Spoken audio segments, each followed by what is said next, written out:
amigo incomparável, amigo. Eu bem sei que não há outro igual,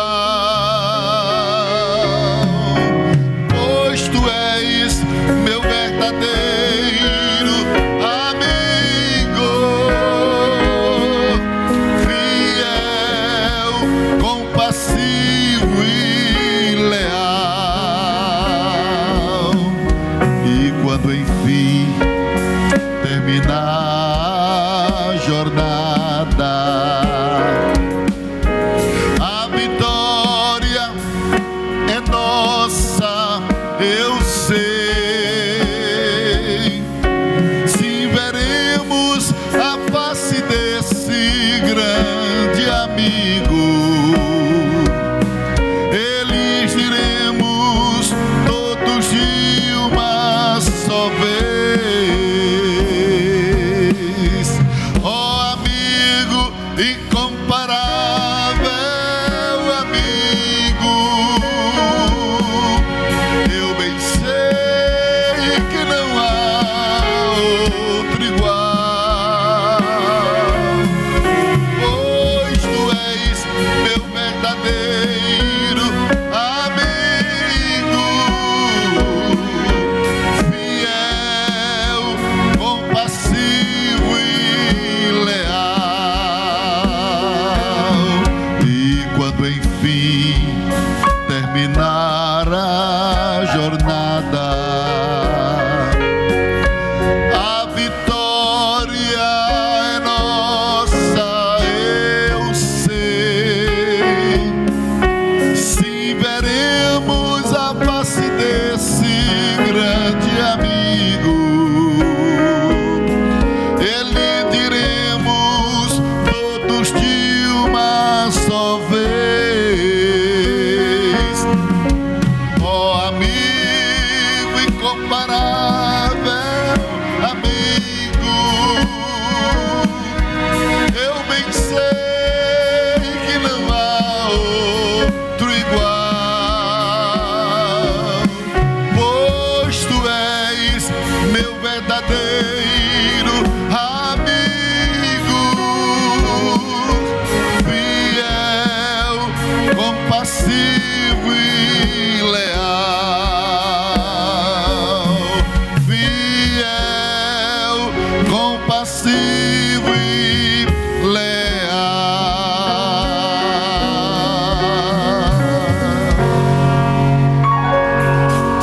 Amém, meus irmãos. Glória a Deus. Todos permaneçam nos seus lugares. Vamos estudar a palavra de Deus.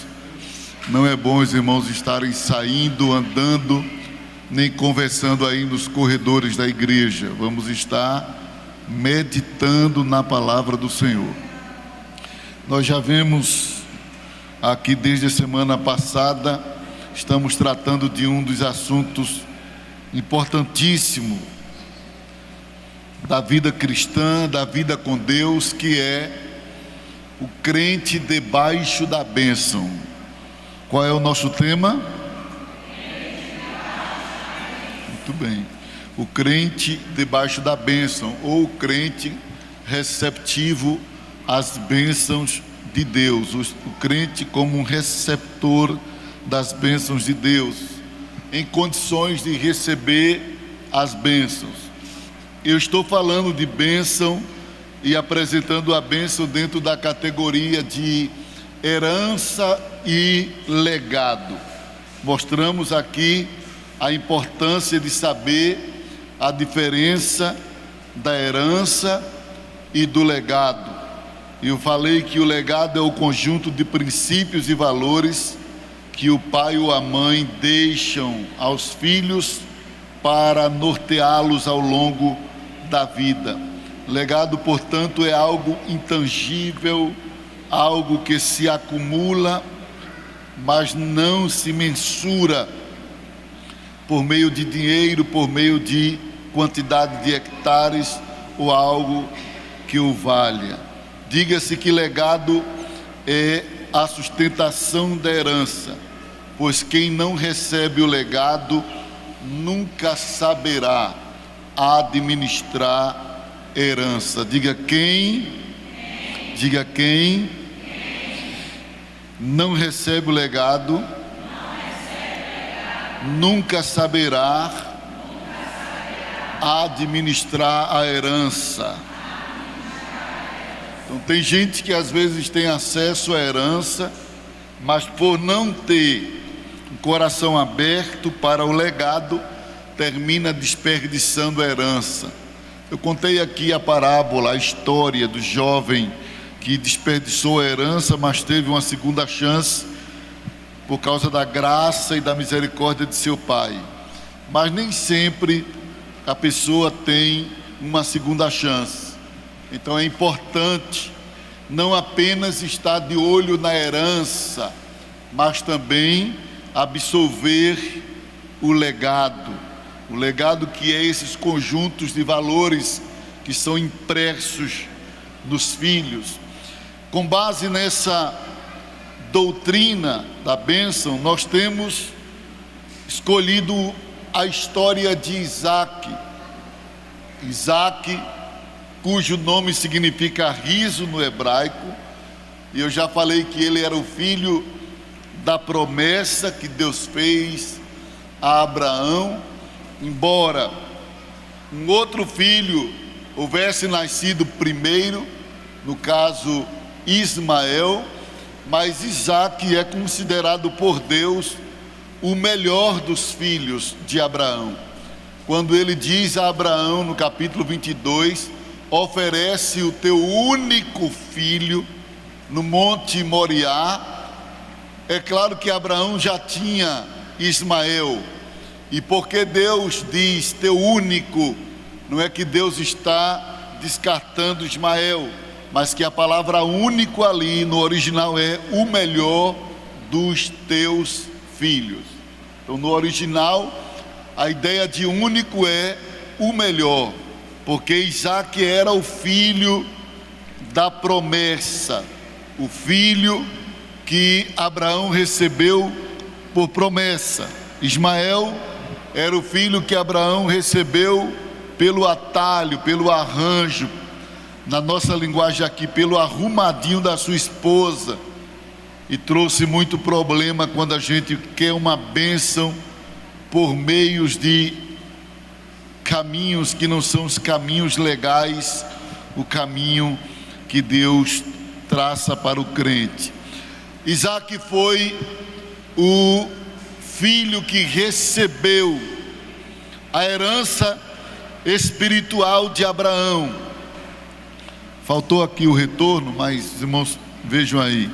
A herança espiritual de Abraão, em Hebreus capítulo 11, versículo 17 e o 18, abra sua Bíblia, por gentileza. Hebreus 11, 17 e 18.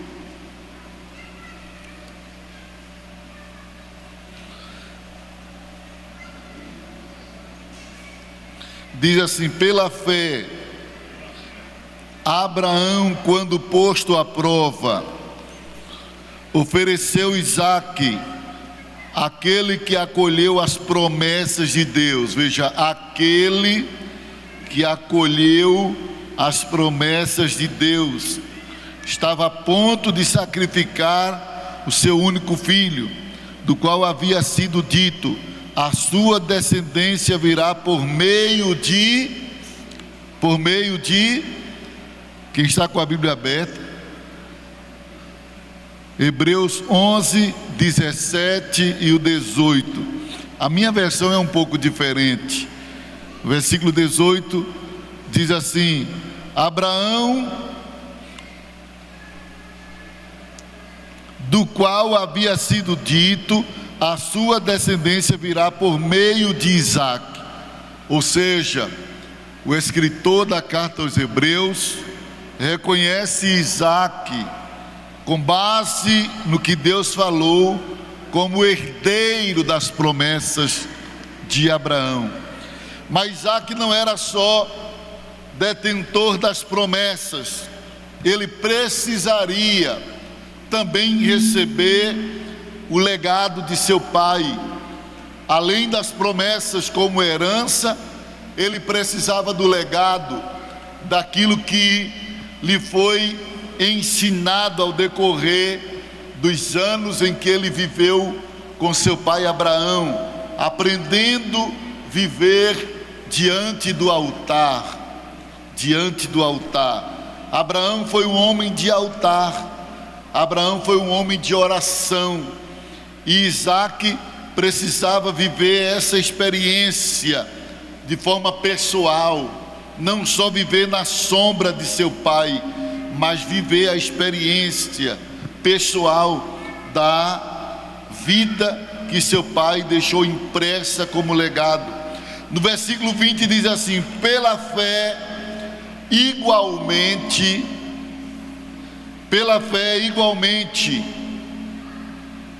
Isaac abençoou a Jacó e Esaú a respeito de coisas que ainda estavam para vir. Pela fé, igualmente, Isaac abençoou a Jacó e a Esaú. Quem recebe a bênção também compartilha de quê? Da bênção. Não tem como um filho ele ser abençoado para ele se tornar um pai que amaldiçoa. Não. Quem recebe bênção transfere bênção. Amém? Quem recebe bênção transfere bênção. A herança que devemos compartilhar é a herança da bênção com os filhos. É essa responsabilidade que Deus nos dá. Agora, eu falei aqui no encontro passado que a vida de Isaac, em síntese, revela-nos duas coisas. Primeiro, que herança de Deus não é esmola, é vitória. Herança de Deus não é esmola, é vitória. Então, se a herança é uma vitória, então você precisa conquistar. Até mesmo sendo uma herança, é preciso conquistá-la. Se é preciso conquistar, existem coisas que você, nós devemos fazer para termos acesso à herança da bênção de Deus para a nossa vida. Em segundo lugar, eu falei que nada em nossa vida é coincidência. Diga: nada em nossa vida é coincidência, mas consequência. As coisas não acontecem na minha e na sua vida por coincidência, acontecem por consequência. Então eu preciso levar em consideração que o que eu vou conquistar amanhã depende daquilo que eu estou semeando hoje. O que eu vou colher amanhã depende da semeadura que estou realizando hoje. Isso é um resumo que a gente faz da vida de Isaac, mas de forma pragmática. No decorrer da sua história, capítulo 26 de Gênesis, onde nós estamos lendo como leitura básica para nossa reflexão, Gênesis capítulo 26, eu falei também aqui, só a título de nos situarmos no assunto, que Isaac, ele, para ser abençoado, foi necessário ele andar sob a direção de Deus. Quem estava aqui no último encontro que tivemos aqui na última doutrina? Levante a mão. A doutrina foi terça-feira, não foi? Terça-feira passada. Por causa da 1:10 nós antecipamos a doutrina. Então eu falei aqui que para ele ter acesso à bênção, primeiro foi necessário ele andar sob a direção de Deus. Andar sob, andar debaixo, não é sobre, é sob, é debaixo da direção de Deus. Ninguém tem acesso às bênçãos se não se submeter à direção de Deus, ao governo de Deus. Quem se submete a Deus, diga assim: quem se submete a Deus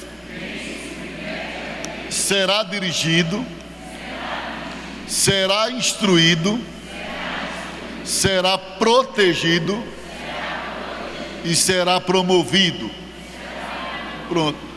A submissão a Deus leva-nos a essas 4 experiências: a sermos dirigidos, instruídos, protegidos e promovidos. Então Isaac, ele precisou de andar debaixo da direção de Deus. Andar na direção de Deus não é o mesmo que andar debaixo da direção de um homem comum, onde nós estamos, de certa forma, no controle, porque alguém pode estar nos dirigindo, mas necessariamente não está no controle da nossa direção. Como é isso? Quando você pega um Uber, alguém está dirigindo, mas quem está no controle não é ele. Por quê? Porque é você que diz para onde quer ir. Sim ou não? Quando você pega um táxi, alguém está dirigindo o carro, mas aquela pessoa está dirigindo para você e não dirigindo você. Andar na direção de Deus não é Deus dirigir para nós, é Deus nos dirigir. Uma coisa é você estar sendo conduzido, estando no controle daquela condição.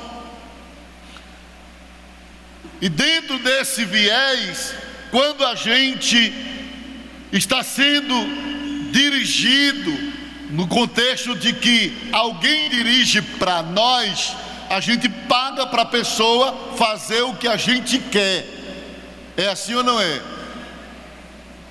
É assim ou não é? Você paga. Eu pego um ônibus da linha, como a gente costuma dizer aqui, mas você paga e a pessoa que está ali dirigindo para onde você quiser. Você puxa lá a cigarra lá, não sei como é que chama, o sinal lá, e o motorista, o condutor, para fazer seus gostos. Do mesmo jeito, o Uber, o táxi, e seja lá qual for a empresa de condução mais moderna que existe aí, eles vão estar dirigindo, mas você é quem vai estar no controle. Por quê? Porque você está pagando o preço ali daquela passagem. É só diminuir um pouco, senão vai dar microfonia aqui, que eu estou com o microfone muito longe da boca. Então, com Deus as coisas funcionam diferente.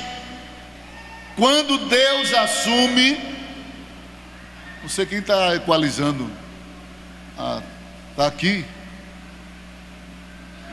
Quando Deus assume a direção da nossa vida, Ele tira de nós o direito de optar.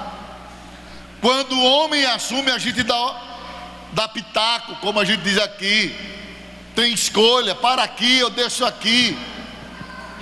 Mas quando é Deus que assume, a gente não tem escolha não. Você já percebeu que quando Deus está na direção, dificilmente Ele mostra onde Ele vai levar a gente? Ele diz o que quer com a gente, mas Ele não revela de imediato onde vai levar a gente. Quando Ele chamou Abraão da casa de seus pais, Ele sai do meio da casa de teu pai, do meio da tua parentela, vai para uma terra que eu te mostrarei. Porque Deus não disse, vai para tal terra? Porque Deus não deu logo o endereço? Porque Deus queria estar no controle daquela jornada.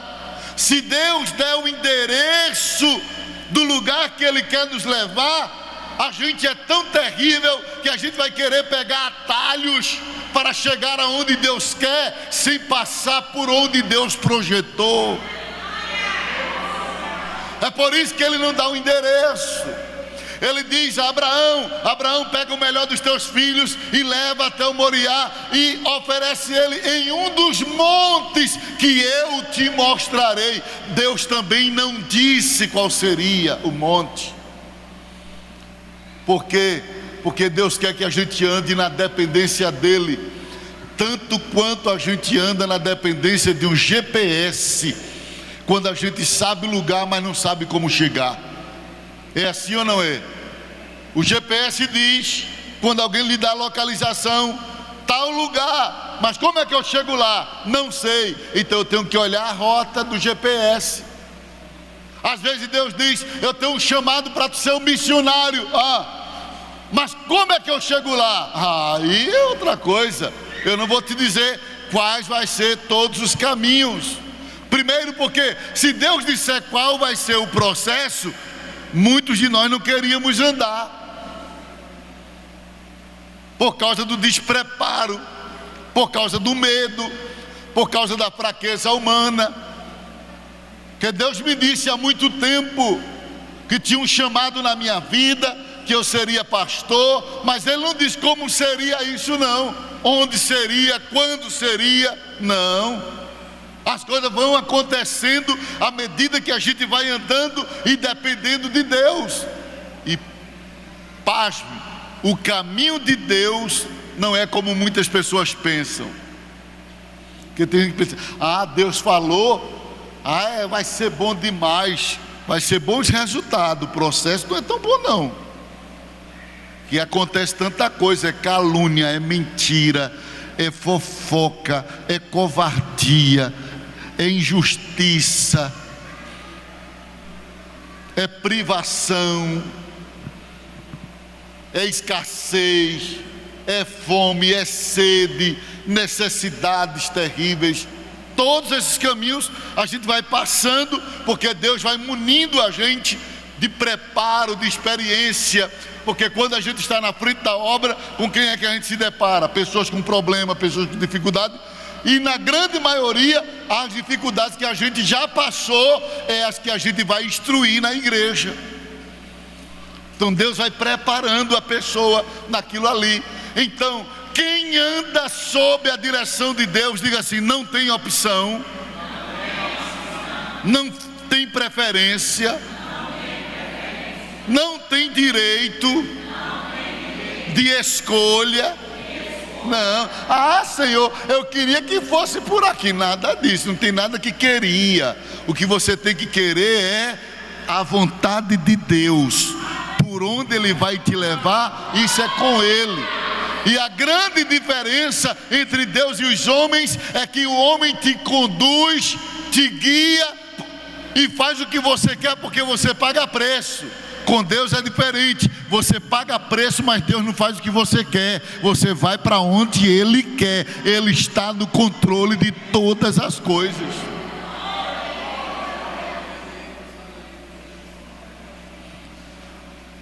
Então Deus ensina Isaac a depender dele. No versículo de número 6, ele diz a Isaac: habita na terra que eu te disser. E qual é a terra que Deus diz para Isaac ficar? A terra dos filisteus, a terra dos inimigos, a terra de pessoas que poderiam de imediato destruí-lo. Mas fique aí mesmo, fique aí mesmo, não desça ao Egito. O Egito, ele era sedutor, tinha mais recursos, a aparência do Egito era melhor. Morar no Egito era como morar num lugar de luxo, lugar de muitas oportunidades, de poucas privações. Morar aonde Deus mandou ele ficar, em Gerar, não era fácil, porque a Bíblia diz que ali estavam os filisteus, mas era ali que Deus queria. Quem está sob a direção de Deus não tem direito de optar, não tem direito de questionar a Deus. E não é o questionamento no sentido de procurar saber qual é a vontade, é o questionamento da incredulidade. Por que tu me trouxeste para este lugar? Por que tu fizeste isso? Aquele questionamento dos filhos de Israel no deserto: não era melhor ficar no Egito? Por que nos trouxeste para morrer aqui? Quem está debaixo da direção de Deus está proibido de fazer questionamentos desse tipo. Questionamento de dúvida, questionamento de incrédulo, não pode. Não podemos desenvolver esse tipo de comportamento. Segundo, quem quer ter acesso às bênçãos de Deus, além de andar debaixo de ou sob a direção de Deus, precisa andar no caminho de Deus com sinceridade. Porque tem gente andando no caminho que Deus mandou, mas não está andando da forma que Deus quer. Eu estou indo para a igreja, eu estou sendo crente, eu estou tocando no conjunto, eu estou cumprindo minhas escalas de obreiro, eu estou dirigindo o ciclo de oração que me confiaram. Você está andando onde Deus quer, mas será que está andando como Deus quer? Que andar onde Deus quer é uma coisa, andar como é outra coisa. Isaac ficou na terra que Deus mandou, mas não como Deus queria. Sabe o que Isaac fez? Minha querida Rebeca, Deus quer que a gente habite em Gerar. Já estamos chegando bem pertinho de Gerar. E eu sei que tu é muito bonita. Vamos bolar um plano de sobrevivência para mim. Ele não pensou nela, pensou nele. Já começou por aí errado. Quando o marido toma decisão pensando nele e esquece a mulher. Quando o marido visa o seu bem-estar e deixa a mulher vulnerável ao perigo. Aí ele diz: vamos bolar um plano aqui para eu sobreviver. Se eu chegar lá e alguém se apaixonar por você, ou lhe admirar e perguntar se você é minha esposa, diga que é minha irmã. E ela, combinado. E foi dito e feito. Ela assumiu com ele o pecado da mentira. Quando chega na terra, que alguém pergunta: e essa mulher, o que é tua? Ele e ela diz: somos irmãos. Porque ele temia o mesmo medo de Abraão: vá que se apaixone por ela e por causa dela me matem para ficar com ela. Isaac precisava ser treinado ainda na confiança, compreender que quem anda debaixo da direção também tem a proteção. Mas ele acha que vai sobreviver aos planos de Deus, ao seu modo, ao seu jeito, baseado nas suas estratégias. Não funciona assim. Você não vai viver promessa baseado nos seus planos, nas suas estratégias. Sempre vai ser ao modo de Deus. O que te sustenta não é tua inteligência, o que te sustenta não é nada dos teus recursos. Sempre vai ser a providência, a providência, a providência de Deus. E ele resolve entrar no caminho da mentira. O que é mentir? A palavra mentir é uma palavra que vem do grego pseudo. Essa palavra pseudo revela ser todo tipo de falsidade proferida, ouvida ou praticada no propósito ou não de iludir, enganar ou induzir alguém ao erro. Mentir é tudo aquilo que você faz na intenção de induzir alguém ao erro. Tudo aquilo que o ser humano faz para tirar proveito e colocando outra pessoa em detrimento. A mentira, no seu sentido prático, biblicamente falando, é caracterizada por 3 atitudes. Primeira, subtração. Eu disse o quê? Subtração da verdade, diminuição da verdade. Ou seja, quando você diz uma verdade, encurtando uma parte dela, isso é uma mentira. Toda verdade dita pela metade é uma mentira descarada. Abraão fez isso. A esposa de Abraão, Sara, era irmã de Abraão por parte de pai. E quando Abraão vai para essa mesma terra chamada Gerar, a Bíblia diz que no caminho ele fez primeiro do que Isaac, montou essa estratégia da mentira. E no caso de Abraão, Sara era irmã dele por parte de pai.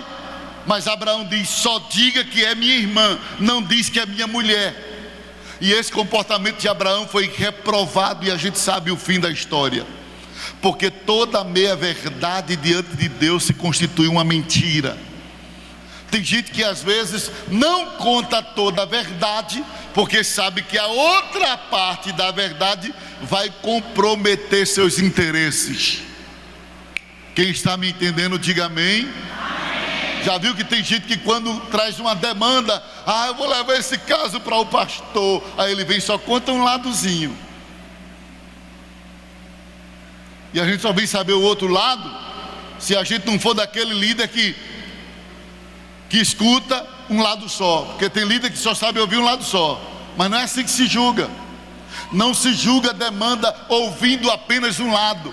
A mulher vem e fala do marido, e o pastor vai e acredita: então vou disciplinar, vou pegar. Não é assim não. Se a mulher vir falar do marido, espera, ouve o marido também.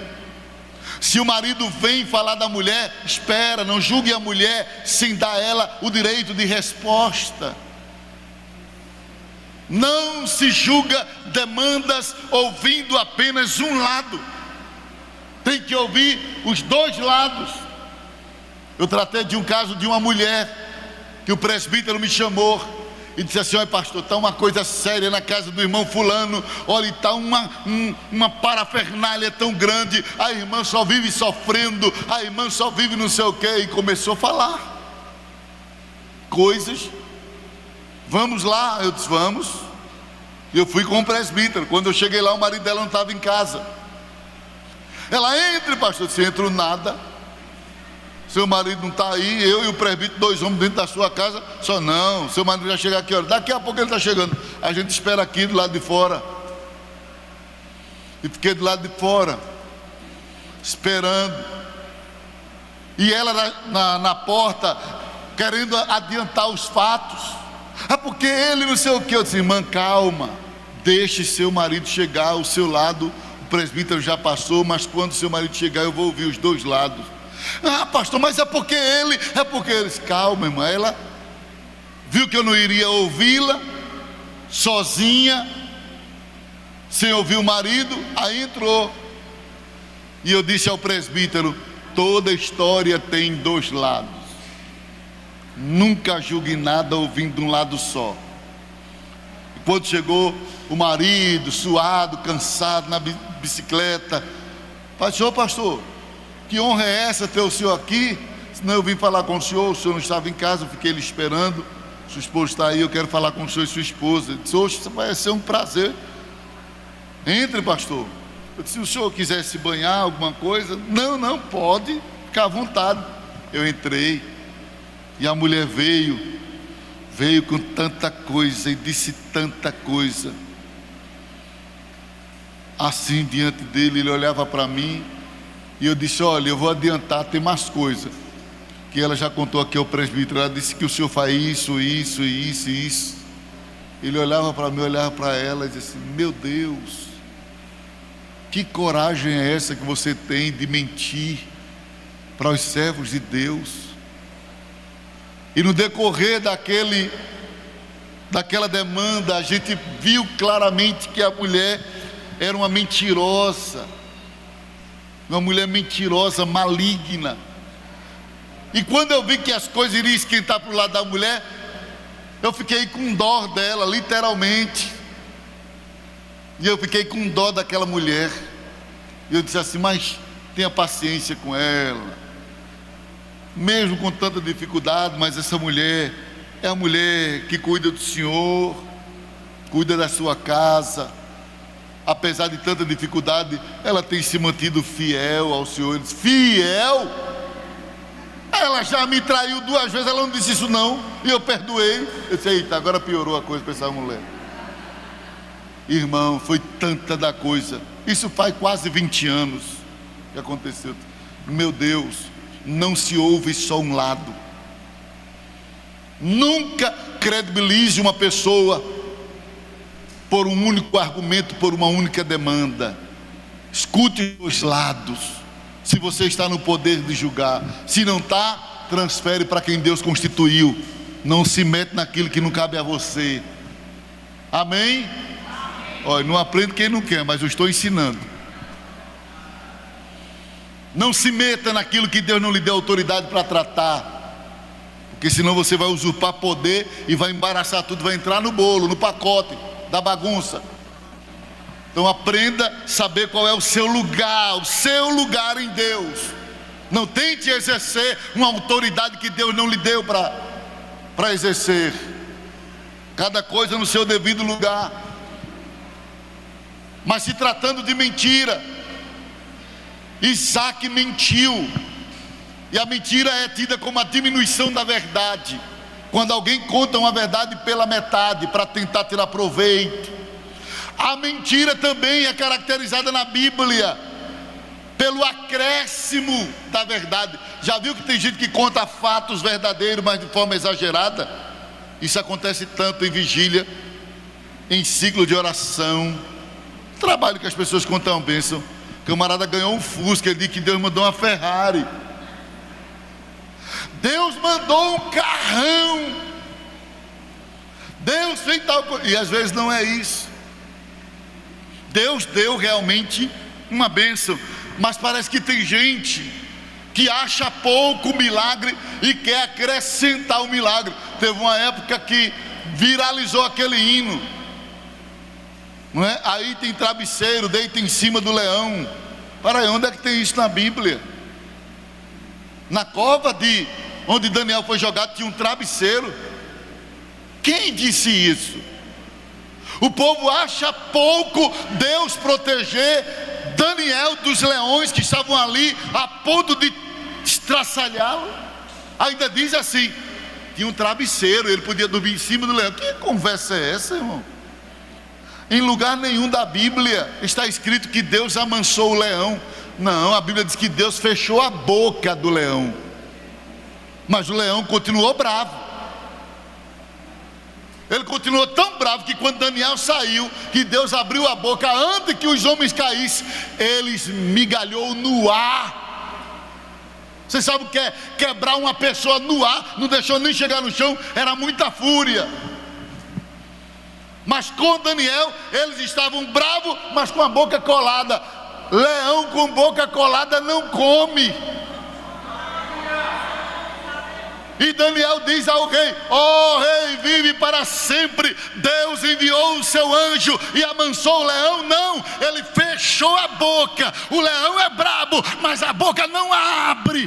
Deus fechou a boca do leão.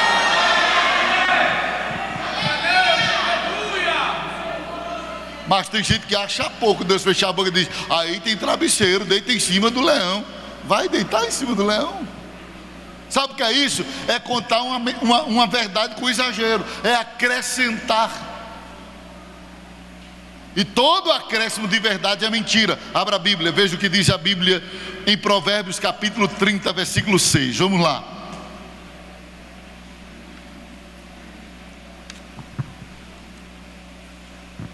Provérbios 30, versículo 6.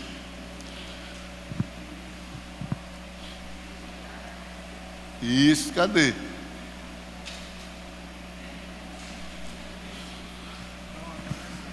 Ele está colocando ali o texto para os irmãos. Ali. Não acrescente nada às suas, para que ele não, e você seja achado o quê?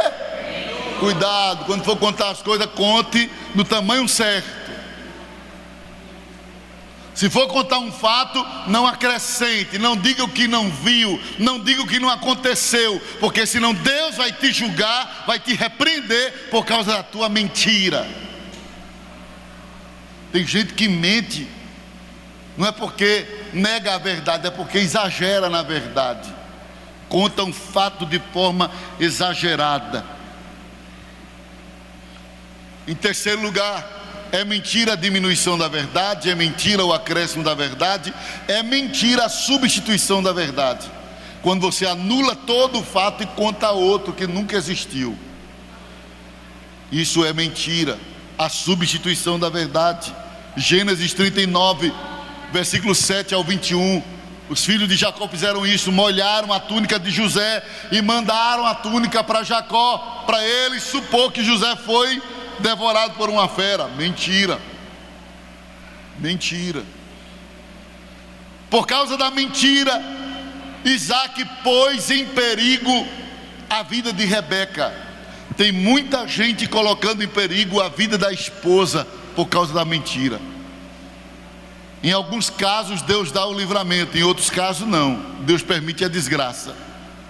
E pastor, tem marido que deixa sua esposa vulnerável por causa da mentira. Lembra de Ananias e Safira? Morreu ele, morreu a mulher por causa da mentira. No caso de Isaac, Rebeca ficou vulnerável. A pessoa cria uma mentira e termina deixando a esposa exposta ao perigo. E o marido, ele é protetor de sua mulher.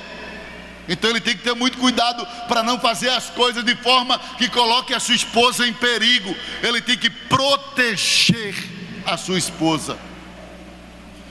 2. Por causa da mentira, Deus prolongou o tempo da bênção. Já era para Isaac ter acesso às bênçãos, mas enquanto ele se manteve na mentira, Deus também não deixou a terra produzir nada. Deus não deixou Isaac ter acesso a nenhuma bênção. Versículo 8 do capítulo 26. Ele passou muito tempo naquele lugar. 3. Por causa da mentira, Isaac restringiu os privilégios da vida conjugal. Ou seja, Deus criou a vida conjugal para usufruir-se em qualquer ambiente, em todos os contextos em que o casal tem direito de bênção. Ele deveria usufruir da bênção em todos os lugares. Mas onde foi que Isaac ficou desfrutando da bênção conjugal? Só dentro de casa, só dentro do quarto. Ou seja, do lado de fora, Isaac saía e dizia: Pai do Senhor, irmã Rebeca, eu estou indo ali trabalhar, olhe, cuide aí das coisas, viu, irmã Rebeca, minha irmãzinha querida. Quando entrava dentro de casa: vem para cá, Rebeca, meu amor, tome beijo de Rebeca.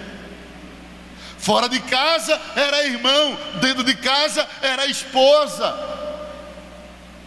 A mentira vai sempre tirar privilégios de você em alguma área, vai restringir certas coisas que Deus disponibilizou como bênção. Ele restringiu a bênção conjugal. Agora, o que foi que eu disse aqui na última doutrina? Deus tem sempre uma janela aberta para os mentirosos.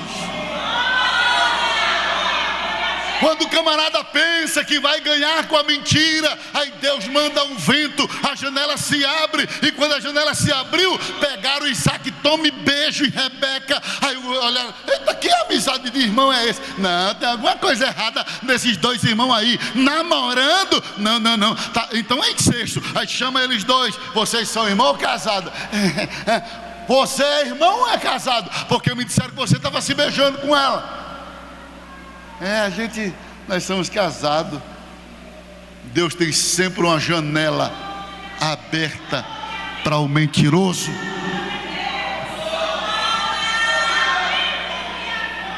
Nunca pense que a sua mentira vai convencer para sempre as pessoas. O vento de Deus vai soprar e a janela vai se abrir, e um dia as pessoas vão descobrir quem é você e quem é Rebeca.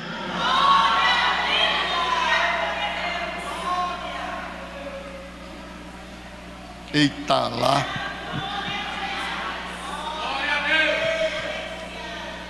Porque eu não devo abraçar a mentira como um recurso de vida? Por que eu não devo fazer isso? Vou lhe mostrar algumas razões. Provérbios capítulo 12, abra a Bíblia. Capítulo 12, versículo 19. Vamos lá, é culto de ensino. Eu fico com vontade aqui de pular, porque eu sou pregador pentecostal, mas quando é ensino, eu fico me segurando aqui. Provérbios 12, 19. Deixa eu ir aqui. Ali já está ali. Os lábios que falam a vaidade, o que é que acontece? Os lábios que falam a verdade, digo, permanecem para. Mas a língua mentirosa. Diga para a pessoa que está no seu lado: a mentira tem prazo curto. A mentira tem prazo curto. Por que buscar amparo na mentira se ela não vai durar para sempre? Por que querer usar a mentira para se esconder se ela não vai te cobrir para sempre?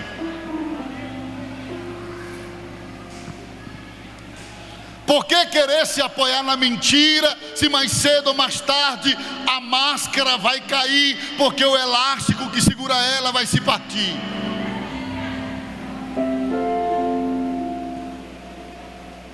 A Bíblia está mostrando que não vale a pena andar na mentira, porque a mentira tem prazo. Tem prazo? Eclesiastes 3 e 6. Vamos lá, Eclesiastes 3 e 6.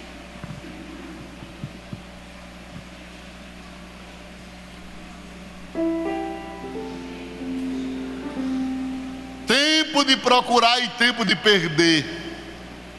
Tempo de guardar e tempo que vai chegar a hora que aquilo que está guardado vai ter que botar para fora. Vai ter que botar para fora. A vida não está restrita a um único tempo, só tempo de guardar, não, vai ser tempo de botar para fora. Hoje você, seja lá quem for, guarda as coisas para tentar tirar proveito. Eu não vou confessar para eu não ser disciplinado. Mas vai chegar um dia que vai ter que botar para fora, filho. Se não colocar para fora aqui para ser tratado aqui, vai ser que colocar para fora lá no juízo final para ser condenado no inferno. Mas que vai ser colocado para fora, vai. Porque Jesus disse: não há nada encoberto que não seja revelado. Não há nada que o homem encubra aqui para não ser revelado um dia. Lucas capítulo 12, versículo 1 ao 3. Segundo, porque não devemos buscar amparo na mentira. Primeiro, porque a mentira tem prazo curto. Segundo, porque a mentira sempre vai produzir o mal. A mentira sempre vai gerar e produzir o mal. 101, versículo 7 de Salmo. Salmo 101, versículo 7. Veja o que diz a palavra de Deus. Examine a Bíblia, querido. Não ficará em minha casa o que eu uso de fraude. O que fala mentira não permanecerá diante dos meus. Provérbios capítulo 19. Provérbios 19, versículo 5 e depois o versículo 9.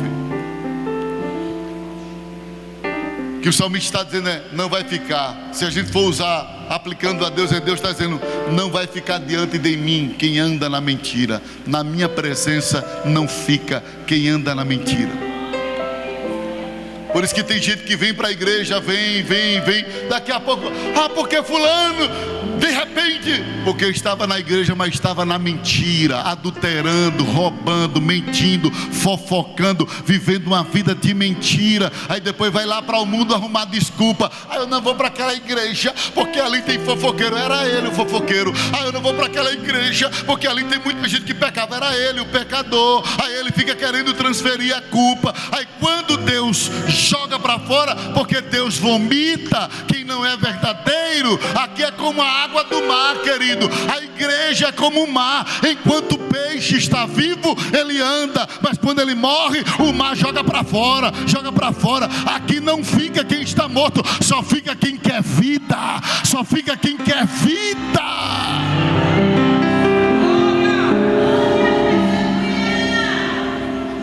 A falsa testemunha não ficará sem punição, impune. E o que profere mentira vai escapar. Vai escapar. A Bíblia está dizendo: Deus vai te pegar. Continua na mentira para tu ver se Deus não vai te pegar. Deus vai te pegar.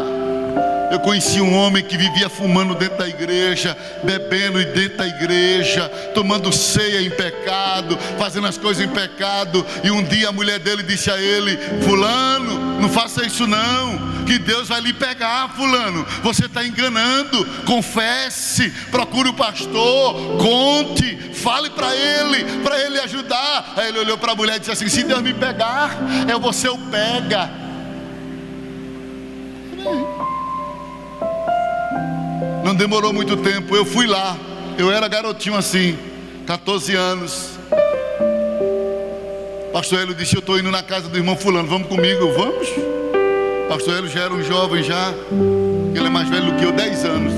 Se eu tinha 14, ele tinha 24. Vamos.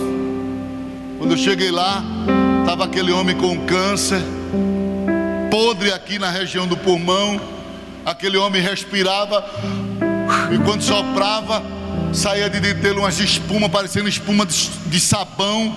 E a mulher dele com a toalhinha. Eu não disse, fulano, que Deus ia te pegar? Quem anda na mentira, cadê o texto ali? Não ficará sem punição.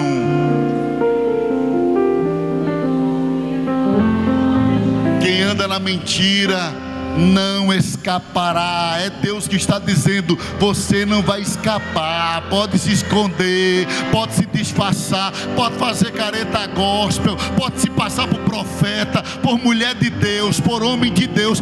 Deus vai te pegar. Eu estou hoje aqui como profeta da palavra, e eu estou dizendo: se tu anda na mentira aqui dentro dessa casa, Deus vai te pegar. Deus vai te pegar.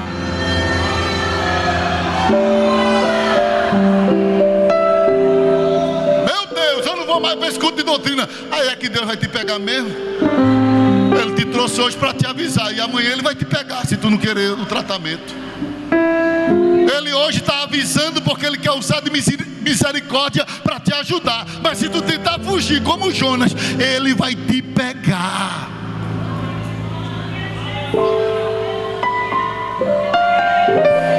Se você está acostumado a andar de igreja em igreja, adulterar e pecar, e fazer o que quer, e se disfarçar, fique sabendo que agora está chegando o limite da sua mentira. Deus lhe trouxe aqui para lhe dizer: eu vou te punir, eu vou te pegar. Tu não vai escapar, mentiroso, tu não vai escapar. Isso aqui não é palavra para qualquer pregador não, que tem pregador que só quer dar palavra doce, que ele quer curtida. Eu não vim aqui buscar curtida, eu vim aqui preparar almas para ir para o céu. E a alma que vai para o céu é aquela que anda na verdade.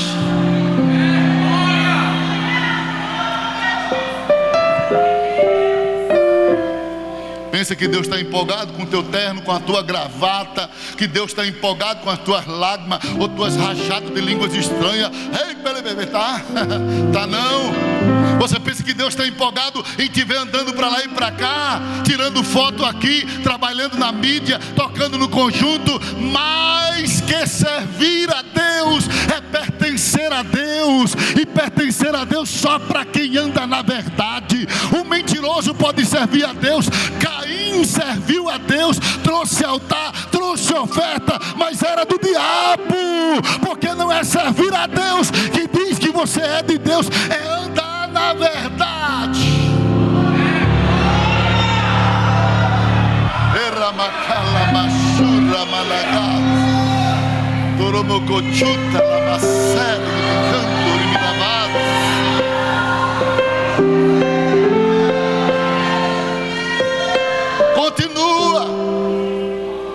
Continua cantando e vivendo na mentira.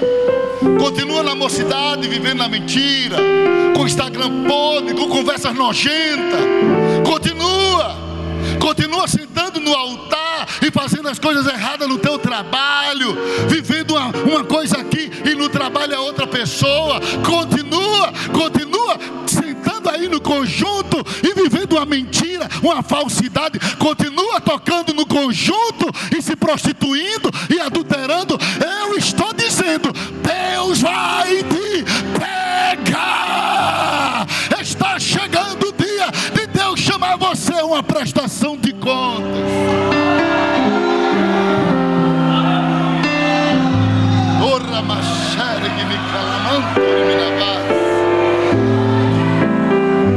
O vento vai soprar, a janela vai se abrir, e tomara haja misericórdia para a tua salvação.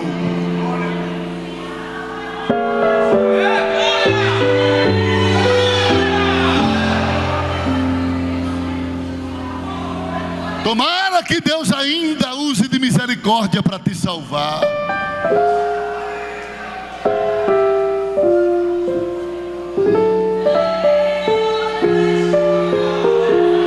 Ah, queridos, eu posso não ser o pastor simpático que você quer, mas você vai ter um pastor que vai sempre falar a verdade de Deus. Talvez eu não seja um pastor democrático, que faça o que você gosta, que seja aquele pastor que você quer que ele faça tudo e esteja na sua casa comendo, esteja fazendo visita a você para comer lá e dar risada. Talvez eu não seja desse tipo, mas uma coisa você vai ver enquanto eu estiver aqui: eu vou sempre falar a verdade de Deus. Talvez eu não vá na tua casa comer e contar piada, mas você vai me ouvir aqui no púlpito com autoridade e dizer: Deus da verdade ainda fala nesta boca, Deus da verdade ainda está comigo neste altar.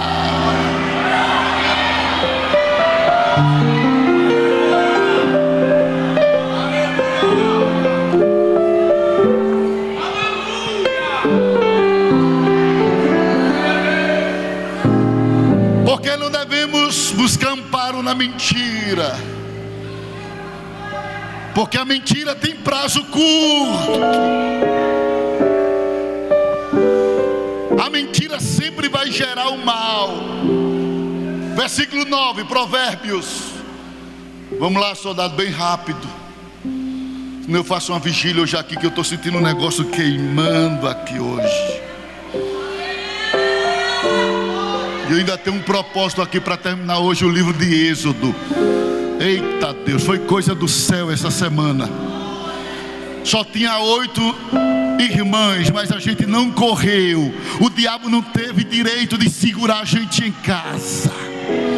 Tem crente que qualquer coisa segura ele em casa. Só tinha 8 irmãs. Eu vinha do culto correndo, mas quando chegava aqui, estavam as 8 irmãs e 2 irmãos ali com o dirigente da congregação. Mas a gente fez o propósito, orando aqui, lendo. Não é quantidade que Deus procura, é pessoas dispostas com qualidade. Tem gente que tem muito nome de oração, mas quando o pastor chama para orar, arruma desculpa para tudo que é lugar. Chama para pizza, chama para o churrasco para ver se não vai, chama para o show para ver se não vai. Agora é oração, é Bíblia. Ah, eu estou muito cansada, nesse horário não dá. Mas fica em casa até tarde da noite assistindo televisão. Mas não tem problema não, Deus está vendo quem anda na verdade. com Ele.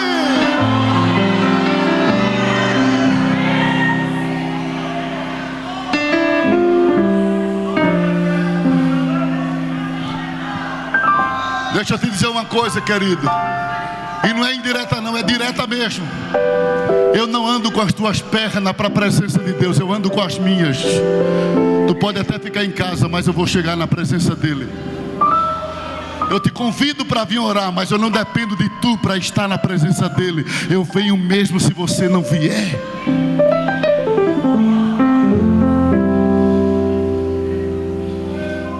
Não busque amparo na mentira. Versículo 9 diz assim: a falsa testemunha não ficará impune, e o que profere mentira perecerá. É o mesmo versículo é o mesmo texto em um outro versículo. Provérbios 20, versículo 17. Não vale a pena viver na mentira. O que é que você vai ganhar com a mentira? Tem gente que já faz tanto tempo que está dentro das igrejas só na mentira, só com mentira, ganha nome na mentira. Tem nome de mulher de Deus, mas é mentira, não é mulher de Deus. Tem nome de homem de Deus, mas é mentira, não é homem de Deus, é só aparência. O que é que tu vai ganhar com isso? Se Deus sabe quem sou eu e Deus sabe quem é você. 20:17 diz assim: o pão que se ganha com fraude pode ser gostoso, mas depois não é areia tomando banho de praia não, é areia da cova. É isso que a Bíblia está usando aqui, uma linguagem simbólica. Você pode até comer o pão da mentira, eita, pão gostoso, mas depois a boca vai se encher de areia. A doçura desse pão da mentira vai trazer morte.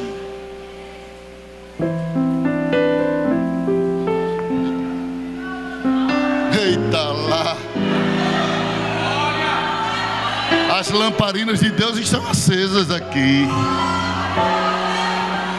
Quem está conectado com Deus está sentindo o que eu estou sentindo aqui.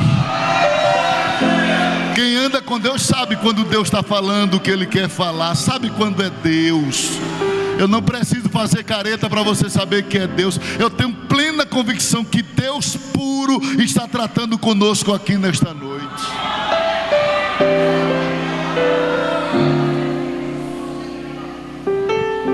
Em último lugar, na próxima semana eu vou falar sobre outro comportamento de Isaac.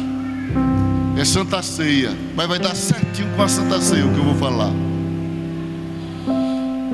Porque não devo buscar amparo na mentira. A mentira tem perna curta, tem prazo curto. A mentira sempre vai produzir e atrair o mal. 3. A mentira vai privar o homem do céu. Quem anda na mentira vai para perto de Zé do Galfo. É a Bíblia quem diz. Abra a Bíblia, veja Apocalipse capítulo 21, versículo 8.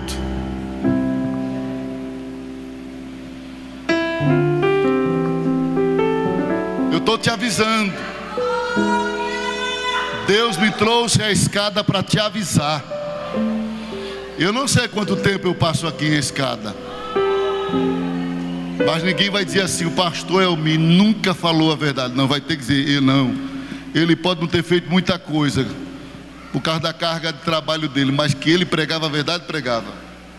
Vai ter que assumir. Apocalipse 21:8 diz assim: quanto porém aos covardes, a relação. Primeiro o que? Covardes. Depois o que? Depois o que? Depois o que? Depois o que? Na sequência? Na continuidade? Encerrando o grupo? Mas veja a congregação do mentiroso. Mentiroso só se junta com covarde. Mentiroso só se junta com incrédulo. Mentiroso só se junta com abomináveis. Mentiroso só se junta com assassino. Mentiroso só se junta com imorais. Mentiroso só se junta com feiticeiro. Mentiroso só se junta com idólatra. Mentiroso vai parar no mesmo destino dele. Aí diz aqui: a parte que lhes cabe será no lago que está queimando com fogo e enxofre, a saber, a segunda morte. Irmãos, pode ver, a maioria do mentiroso, ele tem quem não presta perto dele. Posso ficar em pé que eu já estou encerrando. A maioria do mentiroso, ele tem um covarde. Se não tiver um covarde, tem um incrédulo. Se não tiver um incrédulo, tem um abominável. Se não tiver um abominável, tem um assassino. E nem sempre é assassino no sentido de matar fisicamente, mata a fé das pessoas, calunia, fofoca, destrói as pessoas com palavra. Os mentirosos não medem as palavras para se dirigir às pessoas, e ele se junta com pessoas do mesmo tipo.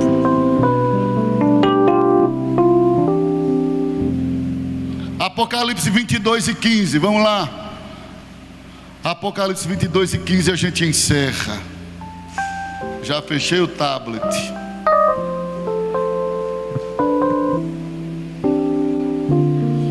Fora ficam quem? Olha a companhia dele. Os cães, quem mais? Quem mais? Quem mais? Quem mais? E encerra com quem? É a pior raça. Mas que o mentiroso, ele é tão triste que ele vai ficar num lugar pior do que os assassinos no inferno. Parece que aquilo ali é como se fosse uma cadeia assim, ó. Esse fica aqui, esse fica aqui, esse fica aqui, esse fica aqui. Mas quem é mentiroso vai ficar lá embaixo, mais perto do fogo, para queimar a língua. É o fim dos mentirosos. Não vale a pena andar na mentira. Diga assim: é melhor a dor da verdade do que o riso da mentira. Melhor você chorar por causa de uma verdade do que você só rir o riso do engano, o riso da mentira, o riso da falsidade. Não vale a pena. Não vale a pena, querido. Se for preciso sofrer, sofra. Se for preciso perder o cargo, perca o cargo. Mas não vá para o inferno com nenhuma credencial.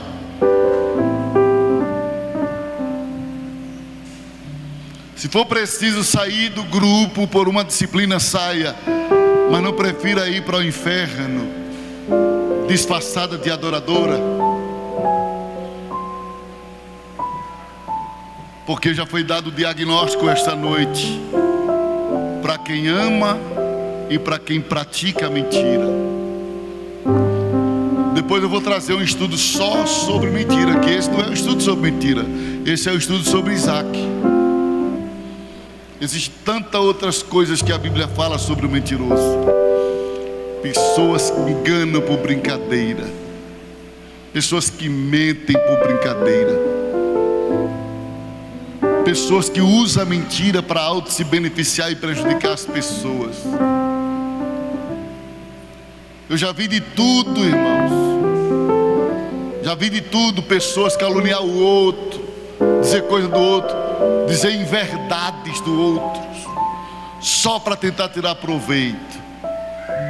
Mas a mentira nunca levou a pessoa à honra, sempre à desgraça. Então que Deus nos ajude, que Deus nos guarde, que Deus nos livre da língua mentirosa, não só de quem fala contra nós, mas da nossa própria língua, para não falar contra ninguém. Que Deus nos guarde disso, e a gente possa um dia chegar no céu, na presença dele. Não viver só dentro dos templos, mas viver na presença dele. Quem diz amém?